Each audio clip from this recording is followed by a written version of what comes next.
Ba-ba-da-bow-bow, Banger Management Fantasy Hockey Podcast. Woo! Wow, wow, wow. Woo! Can't get me this time.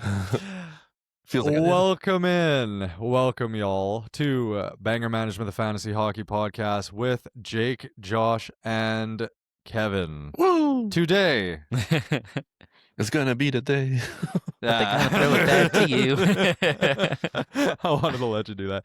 Today is our Week 9 buy low, sell high episode. I look forward to this every week. Do you? This is a great one. Yes, I do. Because as I mentioned last week, this is a hill I'm willing to fight for. Yes, it is. That is the saying. You've always been saying that. Josh has been saying something also, I think, for a long time, but not as long as you've been saying this. Yeah. Hills were around longer than money, I think. So actually, I know. So there's that. So yes, Week 9, buy low, sell high. Very exciting. Follow us on Spotify, Apple Podcasts, wherever you get your podcasts, wherever you're listening to us. Just click that follow button right there. Why? Because then you'll be notified when all the episodes go live, and because it helps grow the community, which we really appreciate. The bigger the community, the better the content, and everyone's happy. And yeah, if you want Kevin to shake that behind, then let's up that follow count, people. I don't know how this became a thing, first of all. You definitely were the one who said it first. What? It was absolutely you. Like, Yeah. There's no. I don't think I was promoting myself in that way. I think I was just like, talk about my players and being like, if they do well, I'll do this. And now it's just like, if you guys follow, extra incentive. We've had zero booty shake yet, so let's get closer to that, y'all, if you want to see it, which I think you do. Anyways, and subscribe on YouTube. That's also helps us, and like this video, and we'll probably give you a call to action for some comments over there, which are always fun. I haven't seen anybody comment their favorite Will Ferrell movie on the Week 9 waiver. They don't have one. Week 9 news episode. That's exactly what it means. That's it. So, but yeah, okay. And the socials are all in the podcast description. So be sure to check us out on Instagram, TikTok, wherever you get all your reels and such. And the Discord is the place to be. We are very active in the Discord. Ask us questions. We respond to your questions. We ask you questions, and you respond to our questions. We're all fantasy players, and it really helps be together in that group where we have all of those very helpful channels, the trade discussions, start sit decisions, the pregame tidbits. That's a really fun new addition there where we give you all the rundown. So it's a great place to be. Come join the Discord. Nice. Okay, let's dive into some bullsh. Buy low, sell high. Let's go with our 2 weeks ago update. So I love doing these 2 weeks ago updates. This is a great addition because sometimes we do need to pat ourselves on the back, right? And it's just great. So let's dive in. 2 weeks ago, we recommended Dylan Genther of the Utah. Since then, 7 games played, 2 goals, 3 assists, 5 points.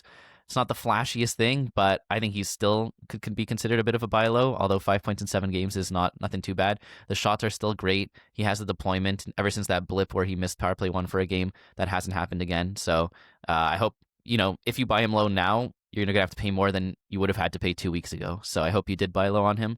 And if not, the chance is still there. Yes, sir. Yeah. Okay, next we've got Pavel Dorofeyev of the Vegas Golden Knights. Since then, he's played 8 games, 1 goal, 4 assists, 5 points. Still on power play 1, has been demoted to line 3 with Stone coming back.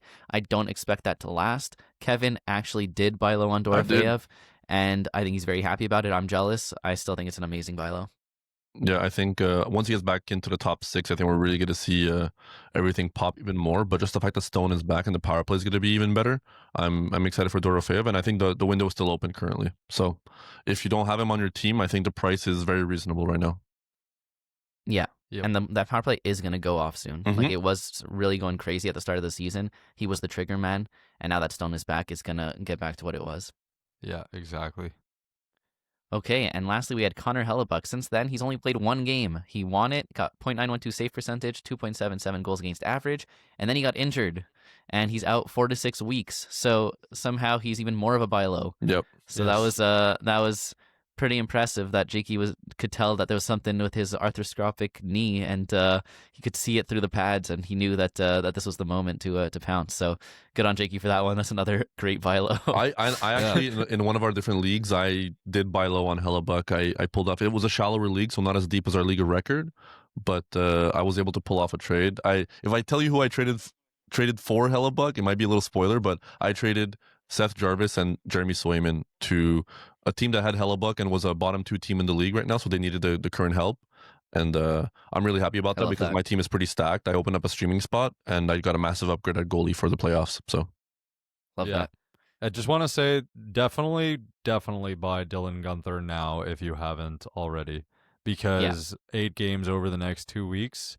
Like I 12 expect over the next this 3 is weeks. 12 over the next 3. It's going to be huge. yeah, depending when you're So- listening to this and what day of the week it actually is for you listening to this, they got a lot of games coming up. Yeah. Yeah. Okay, and our sell highs from 2 weeks ago, we had Ivan Barbashev. Since then, 8 games played, 1 goal, 3 assists, 4 points. He sucks. And I tried to sell high on him. No one would take him, so I ended up dropping him. And then he started being decent after I dropped him. But no, like I think that at the time he was around a point per game and just absolutely killing it. So that was definitely a great sell high. That was one of the category of sell highs of they will drop off a cliff, as opposed to the sell highs where it's like they're just going to be slightly worse than they are now. Talking about this one's pretty crazy actually. 2 weeks ago we recommended Bo Horvat as a sell high. Since then, 7 games played, 2 goals, 0 assists, 2 points. That's nuts. I did sell high on Horvat. Yeah, you did. I'm pretty happy that I did with looking at how he's done since I sold him. I mean, when Bo Horvat was my choice 2 weeks ago, and if you look at what he was doing, he was at 1.4 points per game, 1.4, which is just insane. And some of the targets that I had listed at the time were Kucherov, Matthews, and Jack Hughes. Who Jack Hughes is now hurt. You can maybe still do. You could have probably done that at the time when Jack Hughes was hurt, right? So, yeah, I mean, JT Miller, Panarin, Vasilevsky, Werenski, like all these guys, if you're able to flip Horvat for, you're kind of like really thrilled about it. I mean, JT is still the one guy that's the only guy that hasn't popped off in all of fantasy, it feels like. But all those other names, if you're able to make a flip, like you're grinning right now. Yeah. Big Big that was time me, there. me grinning. 'Cause Yeah. I got Yeah. For sure. Yeah. So, and then lastly, we had Miro Heiskanen. This is another amazing one. Since then, 7 games played, 0 goals, 3 assists, 3 points. I don't know if you guys recall what had just happened to me after playing Heiskanen 2 weeks ago. He had put up, I think, like 11 assists in 3 games or 4 games, and he was just going nuts. And this was an amazing sell high. He's never been a great fantasy asset, even though he's been solid in real life.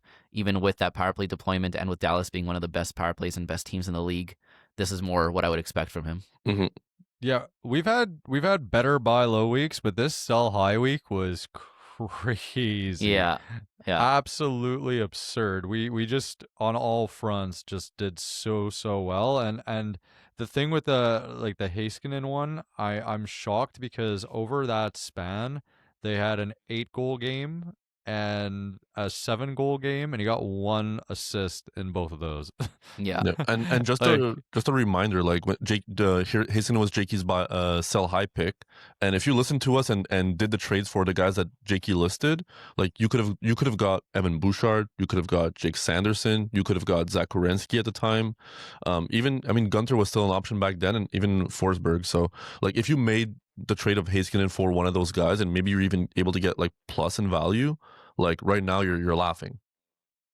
That's why this is such a amazing segment we do, because it's so like it makes you can turn, if you draft poorly with the right trades, you could turn your team into a star team. Yep. Like I feel like I drafted pretty poorly this year, and I feel like I've made some decent trades, and now I have McDavid and Draisaitl on my team. So, things can happen, like even in very competitive leagues, like it's all the buy low, sell high. Anyways, let's go dive into this week, but it's very important. Just to give like a slight preface, like this, honestly, these buy low, sell high episodes were one of the main reasons why I wanted to start this podcast, because I feel like there's not enough content on trades out there.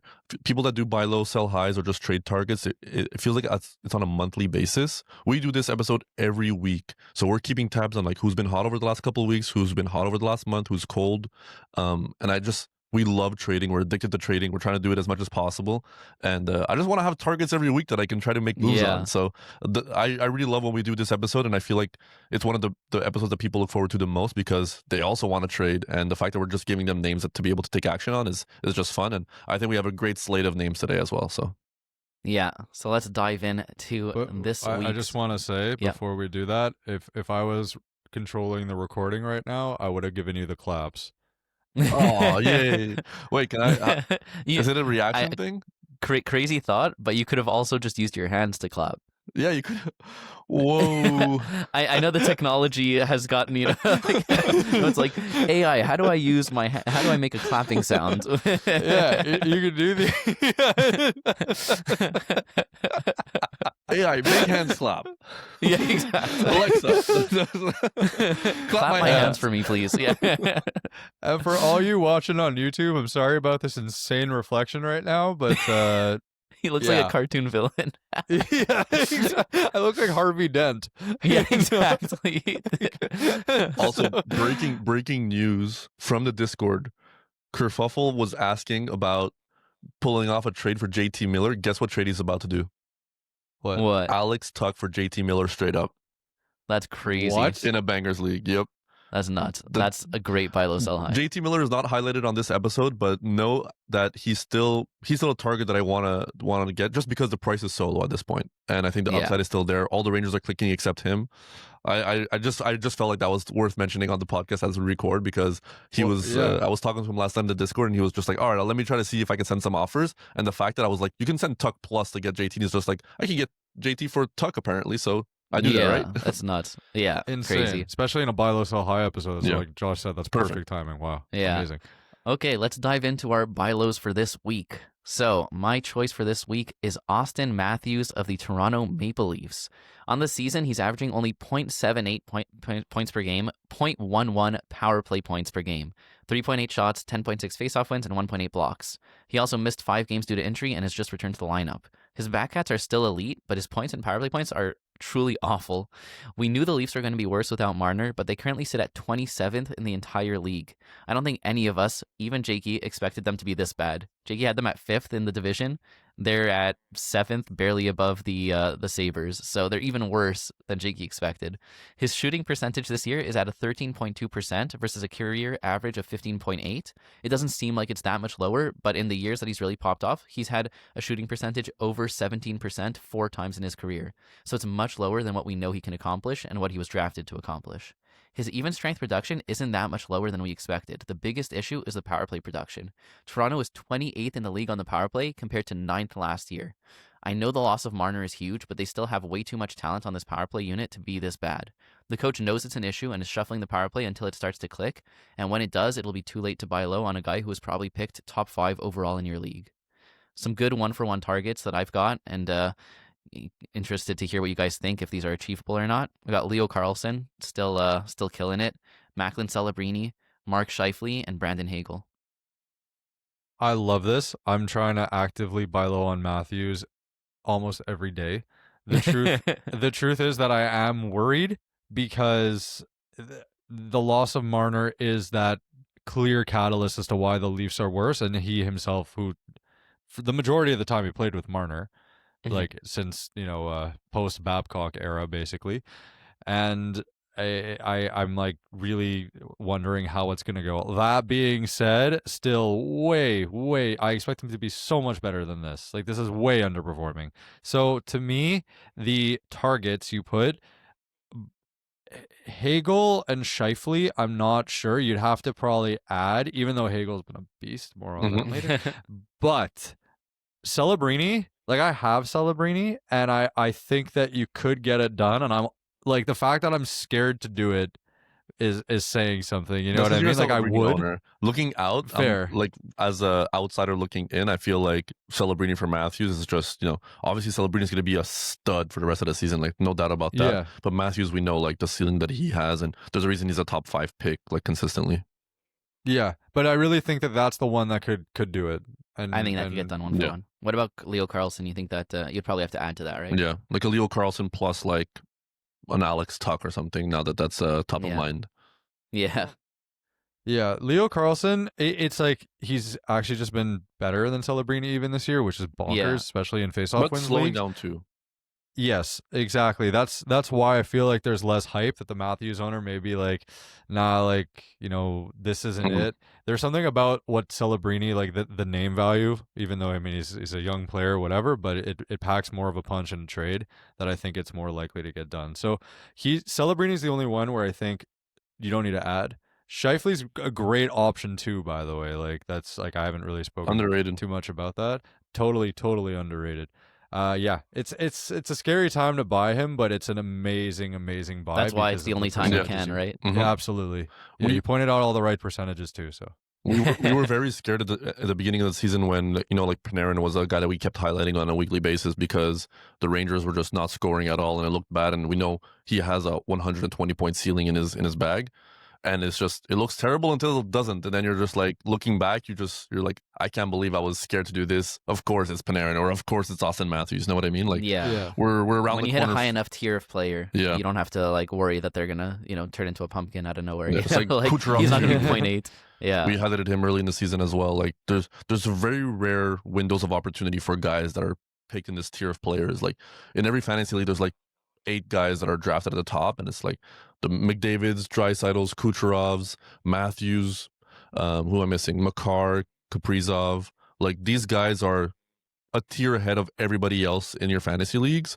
And when you have an opportunity to get one of them on your roster for cheaper than what they're worth, you have to pounce on it. 100%. Okay, All let's right. go to Kevin's buy low choice this week. I'm really excited to talk about this buy low because I think honestly it's one of the best you can do across the whole league right now. He was a sell high earlier in the season. He's a great player consistently. We know what to expect. I'm talking about Adrian Kempe of the Los Angeles Kings. When I talk about Kempe, you already, I think, top of mind, you go to, okay, I'm going to get around the point per game production. I'll get over 3 shots a game. I'll get close to 2 hits a game, maybe over a hit. And that's getting a 1-3-2 there is just elite numbers already. There's a reason why he's drafted in your 3rd, 4th, 5th rounds in your fantasy leagues. How many points do you think he has over the last 2 weeks? I'll answer this question. 1. 1 That's point over the crazy. last 2 weeks. That's over the last month. He's averaging less than half a point per game. That's just, this guy was averaging close to 1.5 points per game for stretches for like the first month of the season. The fact that he's so dried up right now, you could probably get him for really cheap. Now, the thing with the Kings is they're way better away from home than they are at home. But I think they're starting to figure their stuff out and they're starting to get better. And listen, they've lost 4 of the last 5 games. That's not ideal, but it also adds to why there's a window of opportunity right now to buy the best player on this team, because there's no shadow of a doubt in my mind that Adrian Kempe is the best fantasy asset to own from the Los Angeles Kings. The power play, is one thing that they're not always excellent at. Kempe only averages like 0.2, 0.25 power play points. Right now it's at 0.08, so you already see that there's room for positive regression there. And he's kind of like, in my mind, he's a William Nylander light. Like Nylander will get you just over a point per game, 3 shots, not many hits, but the power play production as well this season is around 0.2, 0.25. Kempe is basically doing that with slightly less points, but right now he's so dried up, you can probably get him 1 for 1. I think he's easily accessible, but in a package, 100% I'm trying to target him. I mean, we're going to, spoiler alert, like Jakey kind of already hinted at it, but Brandon Hagel is one of the hottest players in the league right now. Jakey will go more in depth, but you can do that 1 for 1, 1,000%. And I would rather have Adrian Kempe. Yeah. Maybe like we saw Hagel go off in points last season. He got more points than Kempe, but you're going to get the hits. You're going to get the shot volume is consistent, and the power play production is the big difference maker there, because we know Hagel at this point is not getting PP1. But another name, you may be shocked to hear this, Morgan Geekie. Morgan Geekie is scoring at will right now. No matter who he's playing with, no matter what line he's on, he is scoring like crazy. If you open his game log, it looks nuts. This is a player that I feel like in some leagues, you could probably do 1-for-1 for Adrian Kempe, but in a package, 1000% you can get Adrian Kempe. Brad Marchand as well. He's still hot. Like we highlighted him as a sell high earlier in the season. He's still over a point per game. You could trade Brad Marchand for Adrian Kempe right now. This guy's got 1 point in his last 2 weeks. 1 point. Imagine being a manager and having a guy that you drafted in the 3rd round get 1 point over the last 2 weeks. You're not thrilled with that. Yeah. Just put yourself in the shoes of that manager and the sentiment that I just want this guy off my team or I need production from this spot, you know? Troy Terry, he's been hot AF.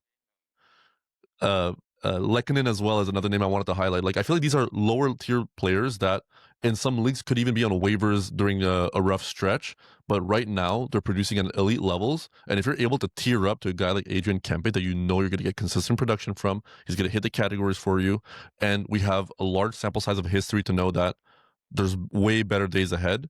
I'm not worried about his production. I want to make that swap. What do you guys think? I agree on all fronts, okay? There's just one small caveat, is that his decline in production kind of coincided with him getting this new contract. So that's like the cynical way of looking at this is just like, oh, okay, he he got extended on the 16th. It was basically 2 weeks ago, and he's got 1 point since then. It's like, oh, okay, made my money, goodbye. But the truth is, when you look more into the stats there, and by the way, like you could use that as a buy low tactic. You can say that to the owner. It's just like, oh, all he cares about is money. He's like a sellout. You know what I mean? And I also just want to preface, like I didn't mention this in my spiel, but his shots and his hits have not gone anywhere. Like he's still shooting, he's still hitting at the same rate. Exactly what I was gonna say. So like the underlying metrics are there. The only difference is he's not getting on the stat sheet, and that will change. Yeah, that's exactly what I was gonna say. Since that contract, he's played 5 games and 4 shots, 5, 2, 3, 2, and really great hits over that span as well. You know, he's basically averaging 3.3 shots and 2.2 hits over the last 2 weeks. So he's trying. He's not just a sellout. But when it comes down to it, I love this as a selection as well as the choices.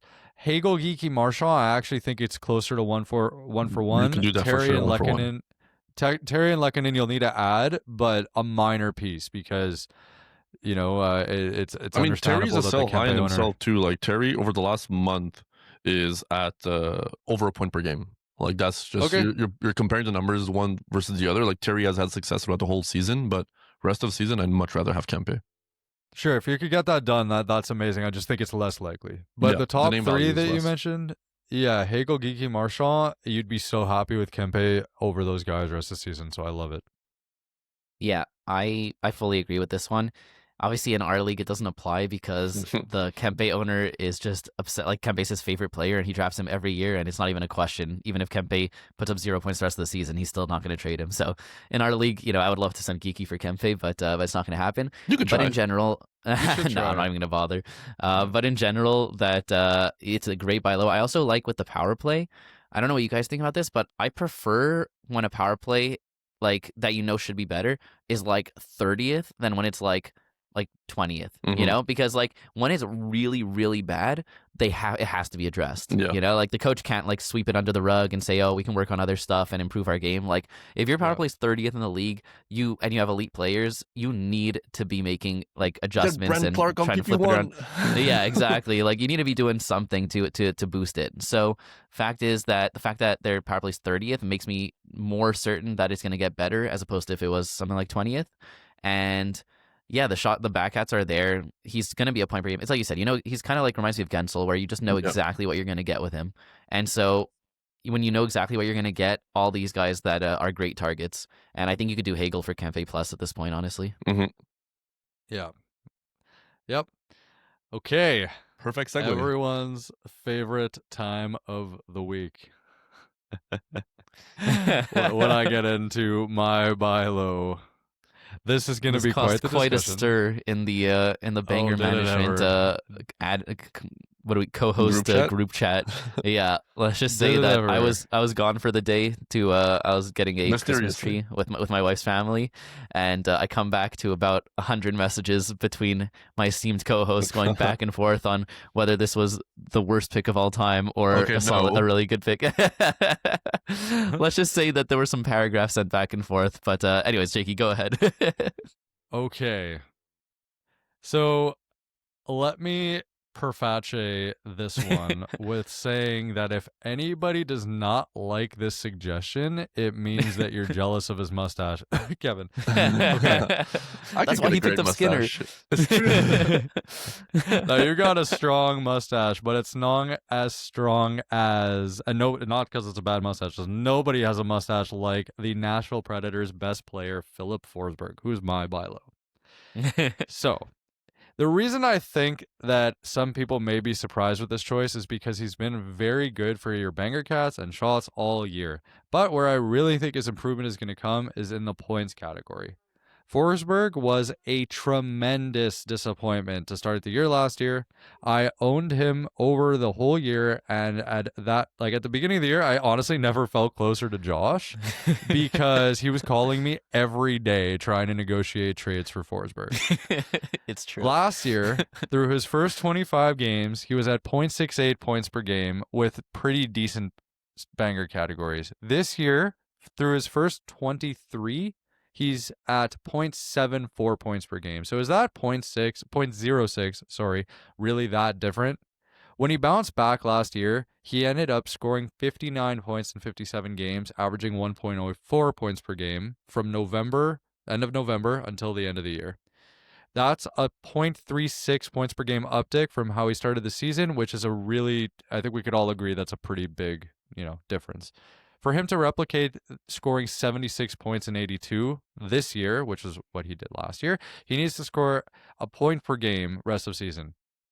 Considering the power play this year has been way worse than last year, and because he proved he can succeed on an awful Nashville team already, for him to score a point per game and even possibly exceed that is definitely in the cards. His playoff schedule is not incredible. It's a 4-4-2. But if the Forsberg owner doesn't realize that he can score 0.3 plus point per game rest of season, keep the banger cats that he's currently pacing at, and get better than his 0.13 power play points per game to somewhere where he was last year of around 0.25 to 0.3, then I think it's a great buy low opportunity. So we'll get into my targets and then we'll discuss this, but I do think that you'll agree with the targets overall. Alex DeBrincat, Matt Boldy, Brandon Hagel, Brad Marchand, which is kind of name value, but also just in general, he's been really good, and John Tavares. Should I go first, and then Kevin can rip into Jakey? Sure. I'm not gonna because I don't have that much. Wait, no, I don't have that much first. to. Let me go first. Okay, you go first. So the reason why Jakey and I disagreed like a lot on this pick was not because I don't like Filip Forsberg. It's because I like Filip Forsberg too much. I think he's a tremendous player, and I just don't think he's that accessible in a trade right now. It's you, vibes. Yeah. Literally. I just think he's been too solid for fantasy teams right now. Even if the points have been lower than what we expect in the future, his banger categories have been elite. Guys, he's shooting like 4 shots a game. He's getting like 3 hits a game. Like, if you're a Forsberg owner and you look at his game log, you're not unhappy with what he's producing. He's getting you 3/4 of a point every game, 0.75 points. That's kind of what he's been averaging the whole season. Now, to Jakey's point, if you expect him to be at, over a point per game pace for the rest of the season so that it averages out to like a 0.9 like last year, obviously that's great. But I do think that the person that owns Forsberg in your league is probably not super disappointed with him, where it's not like an Adrian Kempe where he's got 1 point in the last 2 weeks and you just keep seeing zeros every day and you're like, all right, like this, I need something to change here. Like, if you have Forsberg, you're not completely disappointed with his production. And that's why I just feel like it's not a super attainable, clear buy low. But to Jakey's point too, like, I'm not saying don't get Forsberg on your team. I'm just saying it's going to be pretty hard to get Forsberg on your team, because like what I like doing with I'm highlighting buy low targets is I want guys that I know are severely underproducing, where the window for opportunity there to buy is much larger than the one it is with Forsberg. So do I think better days are ahead for Forsberg in points? Most likely, I would not be shocked. But do I think Nashville is way worse than they were last year? And last year they were already a dumpster fire? Yes. I think all the reports we're seeing are, Nashville is the worst place to play right now. The atmosphere in the locker room is atrocious. Barry Trotz has no idea what he's doing. Everybody wants out. Everybody's hurt. I personally do not want Nashville players on my team, just because also they have a two game 2-game week in the championship final. Does that mean I don't want Forsberg on my team? No, he's still the best player on this team for fantasy and in real life. I just think to acquire him is going to be difficult. But if in your league you can acquire him, please do so. And the targets that Jakey mentioned, I agree with completely. I think I would do all of these guys for Forsberg. I think Forsberg is better than all of these guys, specifically in bangers leagues. If you don't play in the bangers league and you're not getting the category coverage from the hits there, I think Forsberg is less valuable. But in general, we're, banger management, talk about banger leagues. I love Forsberg. I just think he's too good to be acquired on the low. Is what my opinion is basically.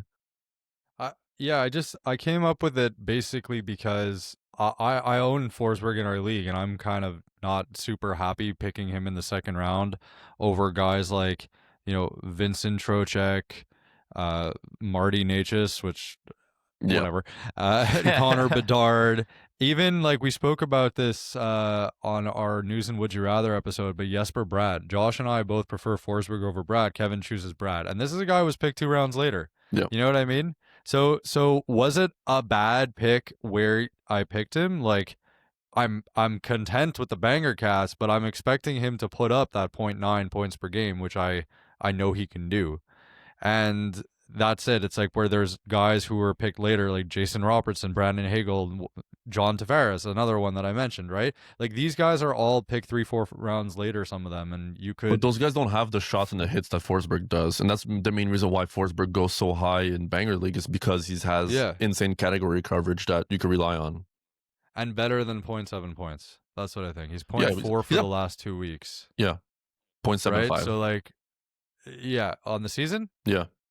You mean, but he's at point. Well, not now. It's Last year's at 0.9. This year's at 0.75 on the season. So like a 0.15 difference. That's very minimal in the grand scheme of things. But especially, I think it's like just important to highlight. It's the last 2 weeks of really not performing very well. So similar to Kempe, right? Kempe is only 0.07 less points per game than he was last year, but in the last 2 weeks he's been garbager than Forsberg. But still, okay, right? I think I'll jump in. I see both your sides with this one. I definitely think Forsberg has brighter days ahead. So in that sense, he's a buy low. And I get what Kevin's saying, where you think about like the emotions of the manager, right? That's a big part of the buy low, sell high, right? Is trying to take advantage of a guy who's just absolutely at his wit's end with someone.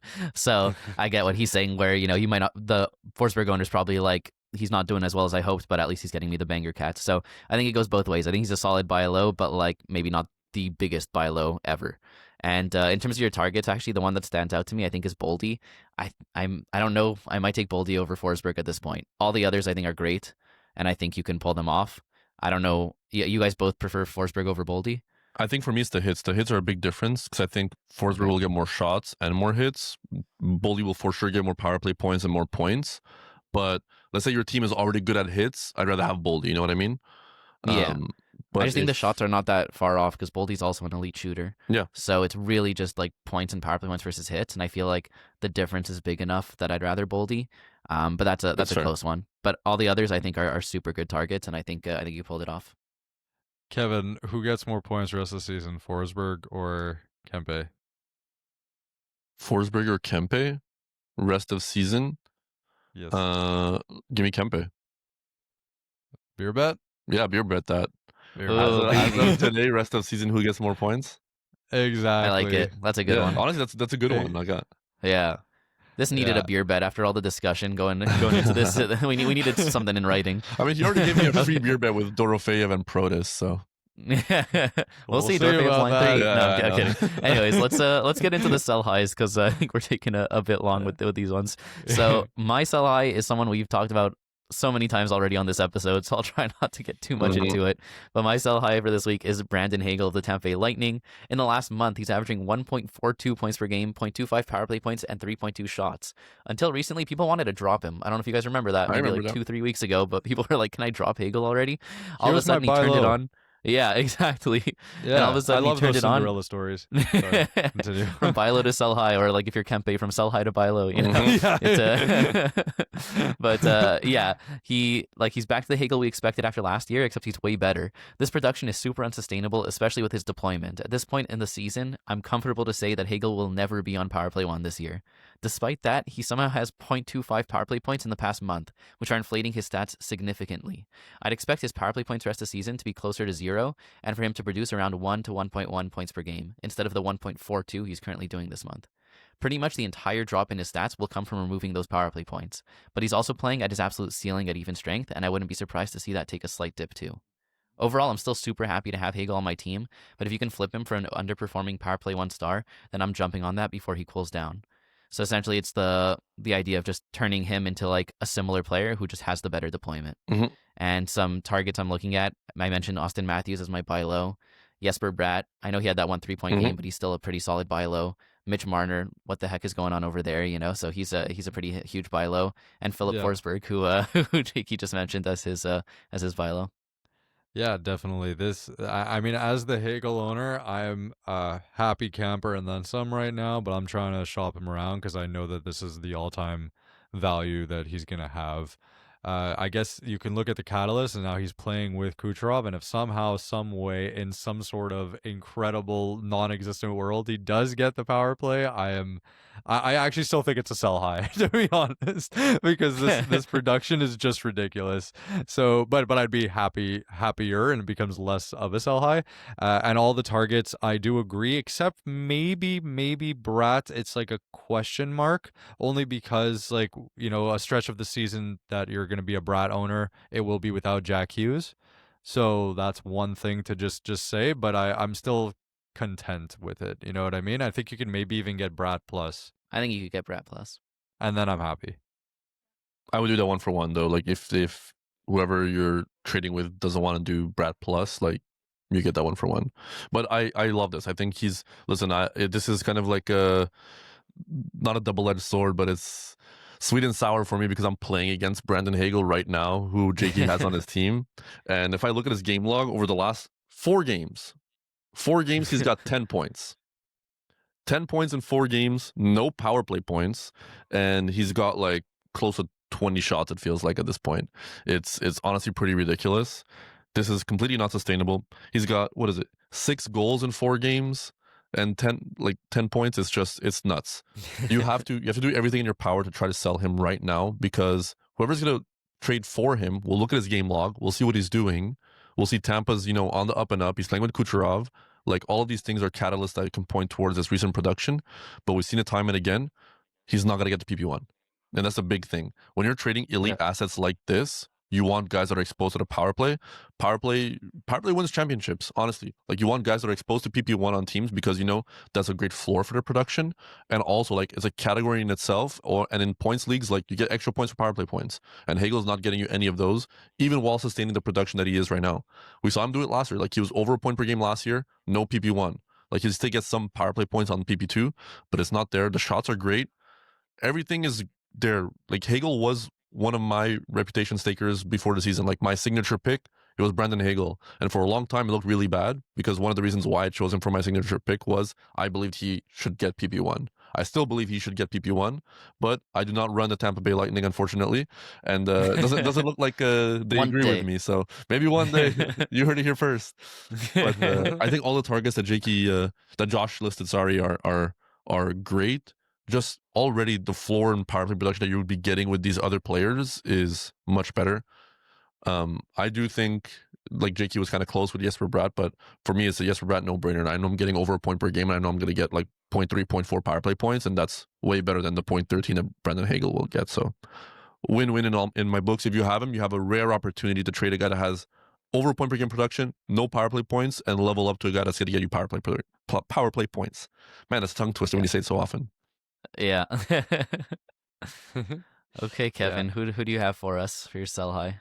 All right. I mean, listen, the last time I mentioned a goalie as my sell high, it was a tremendous pick. If you remember, I told everybody to trade Logan Thompson at his highest because he was producing extremely unrealistic numbers, and we got the new boy in the club, and I'm talking about Jeremy Swayman of the Boston Bruins. Over the last month, Swayman, that's 30 days, guys, 3-0. He's got 0.7. He's won 80% of his games. He has won. He's averaging 2.09 goals against average. He's averaging almost 31 saves a game, guys. That's A lot That's of saves. insane. And he has a save percentage of a .936, so almost 940. Nobody is sustaining this production, let alone the Boston Bruins, who have Marat as their line one. And you know what I'm saying? Like, if you look at this Boston lineup, you're like, how is this team in the NHL? First of all, it's like it's Pasternak and friends. You know what I mean? It's whoa. I know. Put some respect on Morgan Geekie and friends. Okay. But like, you look at this lineup and you're like, how are they going to make the playoffs? And yet they're so high in the standings. And you know, Swayman has had periods where he's been really bad, and now he's in a period where he's been one of the hottest goalies in fantasy. Like, if it wasn't for the Minnesota goalies getting shutouts every game and the Avalanche goalies getting shutouts every game, like, he'd be the highest ranked goalie out there. And I think right now is the time to capitalize on it, because first of all, this production is not sustainable at all.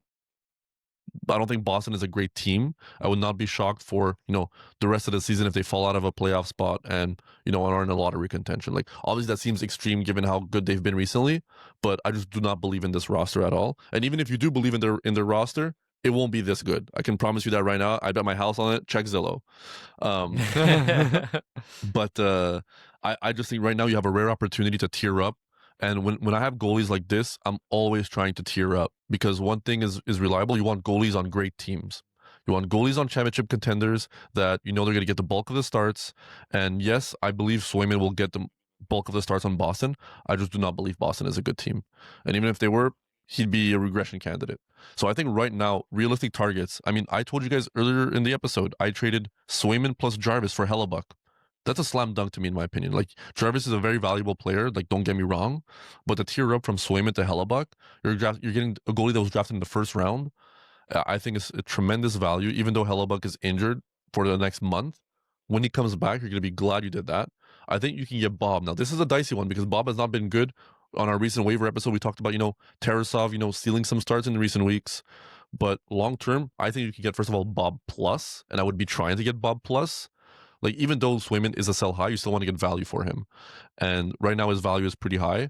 One of my favorite targets is Kemper. I feel like Kemper hasn't necessarily been bad, but I think rest of season he can be like, he's for sure top 10 goalie. He can edge on top 5 during some weeks. And I believe in the Kings. They're still second in the division. They could win this division, even though they've been bad as of late. I'd way rather have Kemper on my team than Kempe. This is kind of like a this is kind of close. Anyways, Swayman for Kemper, I think you can get that done 1-for-1, to be honest. And what I would be trying to do in a trade like that is do a 2-for-2, do Swayman and Kemper, and then do a forward and a forward, where you're technically, you know, taking a downgrade from Swayman to Kemper, and you're getting an upgrade in forward, where I think Kemper will be better than Swayman the rest of the season, and you're getting technically 2 upgrades. So that'd be the type of trade that I'm trying to pull off. Bob, I feel like I wonder where you guys stand on this, because I think Florida is going to be a team that is really strong the second half of the year, especially when Tkachuk comes back. And I'm not worried for Bob's production. I know right now it's been shaky days, but I think that's a good opportunity.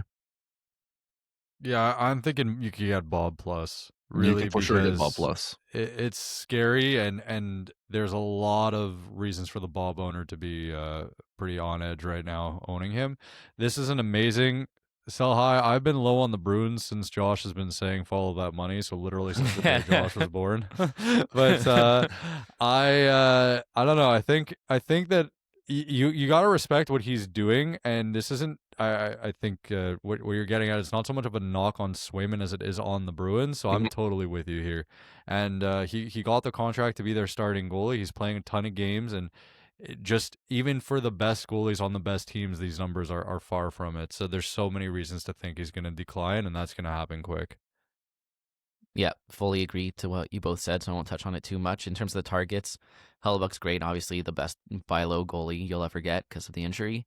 And then Kemper, I don't know, as a Kemper, I mean, it's tough because we, know more, I feel like, than maybe the average person. So I would never do Kemper for Swayman, like, let alone give Kemper plus for Swayman. But I think it's a great target. He did just have a bad game, so anything's possible. And like you said, the Kings have been struggling. The Bob one's very interesting. I do prefer Bob to Swayman, and I think you can get a big plus with Bob, not just a Bob plus a little plus. I think you can get a big plus there, and that's where I would do that 2-for-2, where you do Swayman and like a skater for Bob, and like a decently better skater, and then like you're getting like those two upgrades. So I think it's great, and that's actually one of my favorite ones. Can I pull a would you rather section here, because I feel like with goalies it's very important to like It's like tiers, I feel like, and there's a lot of ambiguity when it comes to goalies compared to skaters. But would you rather Swayman or Allmark? That's a tough one. The old buddies. Mm-hmm. I think I go Swayman. I'd go Allmark, really, and I think you can probably get Allmark Plus right now. I think you definitely get Allmark Plus. You could definitely get Allmark Plus, and I'm gonna go Allmark 2 with all the with Brady coming back. They're gonna be better. That's true. Yeah. I just see them. I see Ottawa and Boston in the same tier of team this year. I think Ottawa's Even though going into the a year, playoff team, and I don't think Boston is. I think both of them are. I think both of them are wild card teams, and Ottawa will be on the inside, and Boston will be right behind them. What about Sorokin? That's tough. I also don't believe in the Islanders, but I think Sorokin's better than Swayman, so I'd probably take Sorokin. Yeah, funny because I'm gonna we're differing both times here, Josh. I'm gonna take Swayman. I'm going Sorokin. Fair. I also agree that he's a better goalie. I just think that the Bruins are gonna be more like relevant second half of the season than the Islanders, especially with the Palmieri injury. Yeah. Last one, Logan Thompson. Thompson for sure. Mm-hmm. Yeah, for sure. There. Would you trade Swayman for Gunther? I mean, that's cross position. So assuming you're in a fine goalie spot, I think Gunther is a more valuable player. I'd rather have Gunther. Yeah. Just wanted a food for thought to add someone into it, you know? Mm-hmm. Yeah. So it could be, all right, Jakey, Jakey, a fun way to do it. Take us home. My way less controversial sell high. That is a great one. The flaming hot Benihana thing they cook on level insane temperature right now. Rasmus Andersson of the Calgary Flames. The story of Michael Backlund being like, obviously he's getting traded to whatever the insane craziness that he's been doing now, it gives a whole new definition to Cinderella story. But yeah, guys, like this is totally unsustainable. Anderson is 29 years old and he scored 50 points once in his career. On the season as a whole, he's only on pace for 57 points, which is okay. You know, I could see that. That's fine. But why he's a sell high right now is because he's 0.93 points per game over the last month, as we know, because Kevin just told us that's 30 days. And believe it or not, over the last 2 weeks, 1.67 points per game. Bonkers. Coupled with a 0.5 power play points per game, these are literally Kucherov and McDavid numbers. Of course, the catalyst here is that he got the power play 1, but in the long term, that's really not going to make much of a difference because this pace is unsustainable for Makar or Quinn Hughes, let alone for Rasmus Andersson on probably the worst team in the league this year. It really feels like he's playing for an audition to be traded to a better team. But in addition to him slowing down in the very near future, if he goes to almost any other squad, he's going to be worse than 0.65 points per game, 2 shots and 2 blocks, which is what I would expect him to get if he stays on the Flames for the rest of the season. Don't get me wrong. If he goes to a place like Tampa, as Josh mentioned on our Hot Topics episode, and replaces Darren Radish as the thorn in Hedman's side, that could be cool for his fantasy value. However, 1.67 points per game, tied for the most points among D-men over the last 2 weeks, is extremely far from where he's going to be, and I expect negative regression ASAP Rocky. Some good targets over here. We have Jake Sanderson. It's kind of cool because his name rhymes with Anderson, just like Kempe and Kemper vibes. Mikhail Sergachev, Dylan Gunther, Kevin Fiala, and Jacob Markstrom. Before you guys dive in, Sergachev and Gunther with the 12 games over the next 3 weeks. If you can make this flip now, love it. What do y'all think? Yeah.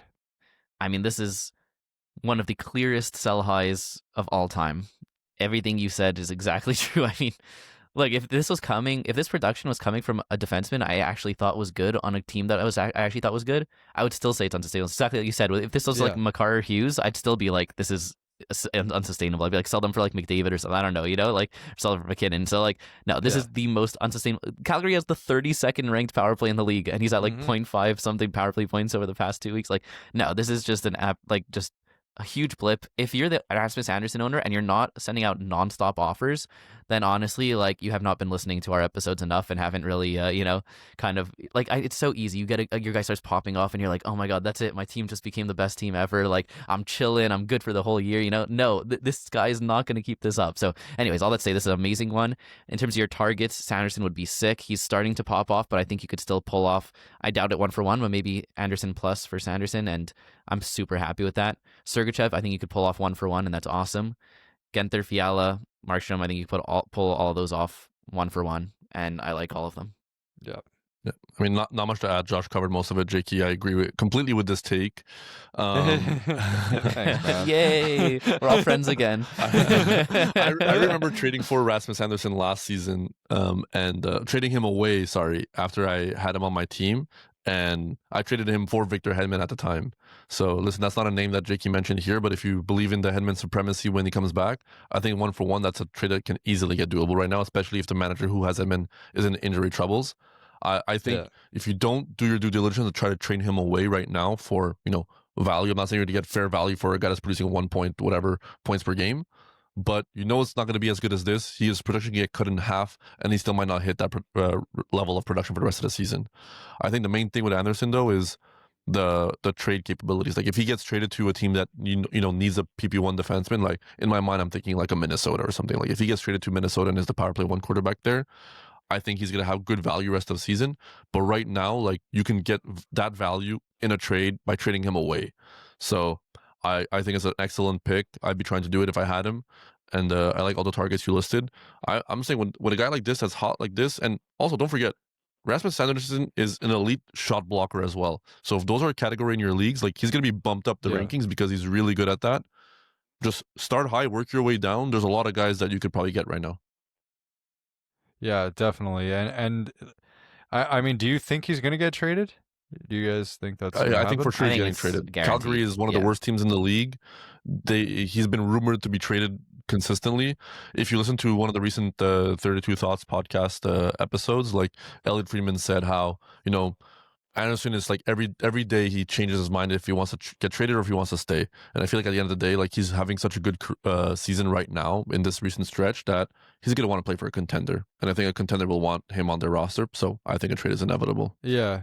And do we all agree that if he's on another team, he will be worse than, not obviously worse than this, because that's impossible to sustain, but is he going to be worse than what we expect him to do if he stays on Calgary? I think he'll be a very serviceable defenseman once he gets traded, but will he be worse than what he's doing now? Absolutely. No, I just mean I think staying on power play 1. It fully ties into the destination and whether or not he gets power play 1. He doesn't get power play 1, and he's a drop in non-blocks leagues. And even in blocks leagues, he could be a drop. He gets power play 1 on a better team, and I could see him being just like a season-long hold. But I mean, that's like the ceiling is being worth being on your roster, right? Yeah, and the floor is being a literal drop. So yeah, it's good to get the value now while you can. That's it. I feel as strong as about this one as I did about the Heiskanen one a few weeks ago. And look how this one's even better because Heiskanen's actually on a good team that's like doing well. Like, Anderson is on one of the worst teams in the league, and he just so happens to be averaging close to 2 points per game over the last couple of weeks. Like, it's just nuts. Yeah, that's it. Okay, this was a great buy low, sell high episode. Thank you to everybody for listening. If you made it this far, give us a follow on Spotify, Apple Podcasts, wherever you're listening to this podcast. If you're watching on YouTube, hit that subscribe button. Boom. Subscribe. Yes. And leave a like. We didn't even plan that out. No, that was great. We all did a different one. That was cool. Yeah. And be sure to join the Discord community, guys. You'll hear about all of the takes before anyone else does. We don't have insider information or anything like that, yet. but we are extremely plugged in. So Josh, you're you're the animated faces. But yeah, so definitely join the Discord community. You're gonna be shocked Pikachu face for how awesome it is to be there. That's the way to look at it. This is me every single day.